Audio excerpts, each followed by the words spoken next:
ഹരി ഓം. വിഷ്ണു സഹസ്രനാമ സ്തോത്രം, ശ്ലോകം 39.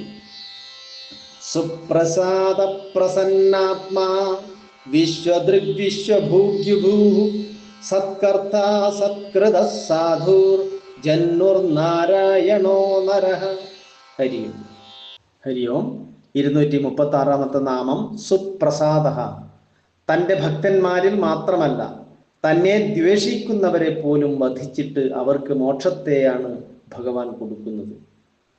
ഉദാഹരണത്തിന് കംസൻ, ശിശുപാലൻ തുടങ്ങിയവരൊക്കെ ഭഗവാൻ എപ്പോഴും ദ്വേഷിക്കുന്നവരാണ്, നിന്ദിക്കുന്നവരാണ്. പക്ഷെ അവരെപ്പോലും വധിച്ചിട്ട് അവർക്ക് മോക്ഷം കൊടുത്ത അത്രയും വിശാലഹൃദയനായിട്ട് തന്നെ ദ്വേഷിച്ചവരിൽ പോലും പ്രസാദിച്ചവന എന്ന അർത്ഥത്തിൽ സുപ്രസാദ. 237 നാമം പ്രസന്നാത്മാ. നല്ല പ്രസന്നമായിട്ടുള്ള ചിത്തത്തോടു കൂടിയവൻ. നമ്മുടെ ഉള്ളിലെ പ്രസന്നത നമുക്ക് നഷ്ടപ്പെടുന്നത് ആഗ്രഹങ്ങൾ ഉണ്ടാകുമ്പോഴാണ്. ഒപ്പം ആ ഒരു മമതാബന്ധം ഉണ്ടാകുമ്പോഴാണ്, വ്യക്തിബോധം അല്ലെങ്കിൽ ഞാനെന്ന അഹങ്കാരം ഉണ്ടാകുമ്പോഴാണ്. അപ്പോൾ ഇതൊന്നുമില്ലാത്തവനാണ് ഭഗവാൻ എന്നതിനാൽ ഭഗവാൻ എപ്പോഴും പ്രസന്നചിത്തനാണ്. അതുപോലെ തന്നെ ഭഗവാനെ നമുക്ക് അനുഭവിക്കാനും ഈ ഒരു പ്രസന്നത നമ്മുടെ മനസ്സിനും ഉണ്ടാകണം.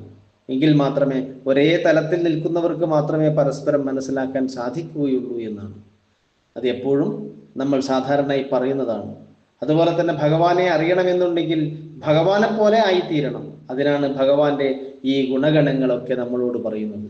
നിങ്ങൾ ഇതുപോലെ ആയിത്തീർന്നാൽ നിങ്ങൾക്ക് എന്നെ അറിയാൻ സാധിക്കും. അതാണ് ഭഗവാൻ പ്രസന്നാത്മ. 238 നാമം വിശ്വധൃക്.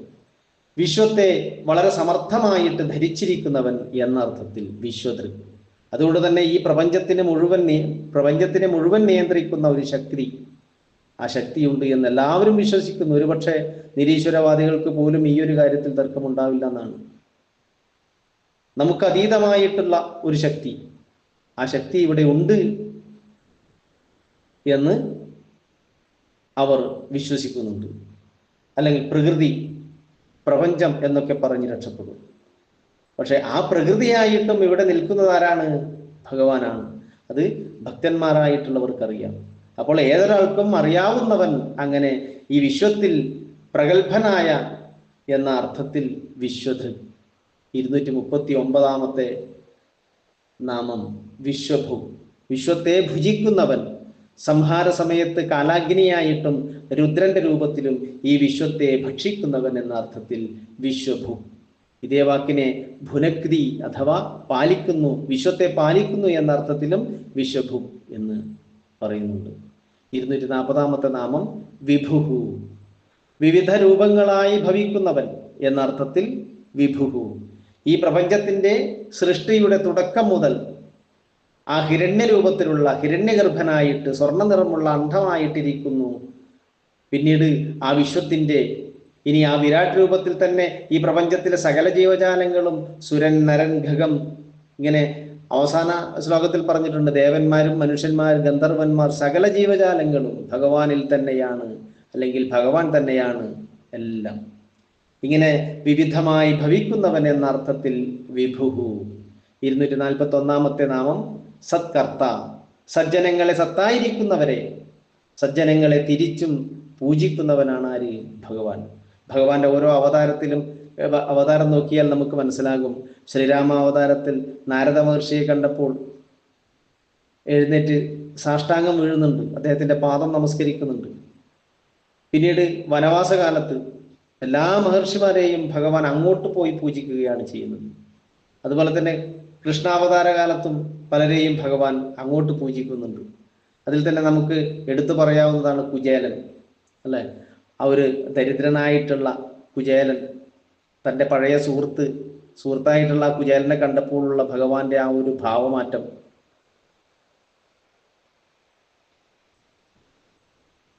ഭഗവാൻ തൻ്റെ ഭാര്യമാരോട് വീശിക്കൊടുക്കാൻ പറയുന്നുണ്ട്. മാത്രമല്ല, ഭഗവാൻ കുചേലന്റെ പാദം കഴുകിയിട്ട് ആ തീർത്ഥം തൻ്റെ ശിരസിൽ ധരിക്കുന്നുണ്ട്. ഇങ്ങനെ ഈ ജഗത്തിന്റെ നാഥനായി, ആ നാഥനാണ് അല്ലെങ്കിൽ താൻ എന്ന ഭാവത്തെ മാറ്റിവെച്ചിട്ടാണ് തികച്ചും സജ്ജനങ്ങളെ താൻ അത്രയും ആരാധിക്കുന്നു എന്ന ഭാവത്തിൽ ആ സജ്ജനങ്ങളെ പൂജിക്കാൻ ഒട്ടും മടി കാണിക്കാത്തവനാണ് ആര്? ഭഗവാൻ. അതിനാൽ സത്കർത്ത. 242 നാമം സത്കൃത. ലോകപൂജിതന്മാരായിട്ടുള്ള സനകാദികളാലും നാരദാദികളാലും ഒക്കെ പൂജിക്കപ്പെടുന്നവൻ, വന്ദിക്കപ്പെടുന്നവൻ എന്ന അർത്ഥത്തിൽ സത്കൃത. 243 നാമം സാധു. സകല കാര്യങ്ങളും സാധിക്കുന്നവൻ. ഭഗവാന് സാധിക്കാത്തതായിട്ടൊന്നുമില്ല ഇവിടെ. എന്നാൽ പോലും പറയുന്നത് ഇനി എന്തെങ്കിലും ആഗ്രഹം ഉണ്ടെങ്കിൽ തന്നെ എല്ലാം സാധിക്കുന്നവനാണ് ആര്? ഭഗവാൻ. ഇനി മറ്റൊരർത്ഥത്തിൽ പറയുന്നു, സകല കാര്യങ്ങളും ന്യായമായി പ്രവർത്തിക്കുന്നവനാണ്. സാധുത്വം, അല്ലെ? അങ്ങനെ പറയൂ. എന്ത് കാര്യവും ന്യായമായിട്ട് ചെയ്യുന്നവൻ എന്നർത്ഥത്തിൽ സാധുഹു. 244 നാമം ജഹ്നുഹു. സംഹാരകാലത്ത് ജനങ്ങളെ അഭന്ന വനം, അതായത് അത് മറക്കുന്നു എന്നാണ്. ഇവിടെ നിന്ന് എല്ലാത്തിനെയും തിരശീലക്ക് അപ്പുറത്തേക്ക് കൊണ്ടുപോകുന്നത് പോലെ എല്ലാറ്റിനെയും മറച്ചു കളയുന്നു ഭഗവാൻ. എല്ലാം മറച്ചു കളയുന്നു എന്നതിനാൽ ജഹ്നു എന്ന നാമം. 245 നാമം നാരായണ. വളരെയധികം പ്രാധാന്യമുള്ള ഒരു നാമമാണ് നാരായണ നാമം. അതുപോലെ തന്നെ ഒരുപാട് അർത്ഥവ്യാപ്തിയുള്ള ഒരു നാമമാണ് നാരായണ നാമം. അതുകൊണ്ട് തന്നെ പല രീതിയിലാണ് ഈ ഒരു നാമത്തെ വ്യാഖ്യാതാക്കൾ വ്യാഖ്യാനിക്കുന്നത്. നരൻ എന്ന വാക്കിന് ആത്മാവ് എന്നൊരർത്ഥം കൊടുത്തിട്ട്, അപ്പോൾ ആ നരനിൽ നിന്നുണ്ടായ ആകാശം തുടങ്ങിയ പഞ്ചഭൂതങ്ങൾ, അങ്ങനെയുള്ള തന്മാത്രകളും ജീവജാലങ്ങളും എല്ലാം ഇതിനൊക്കെ പിന്നീട് നാരങ്ങൾ എന്ന് പറഞ്ഞിരുന്നു.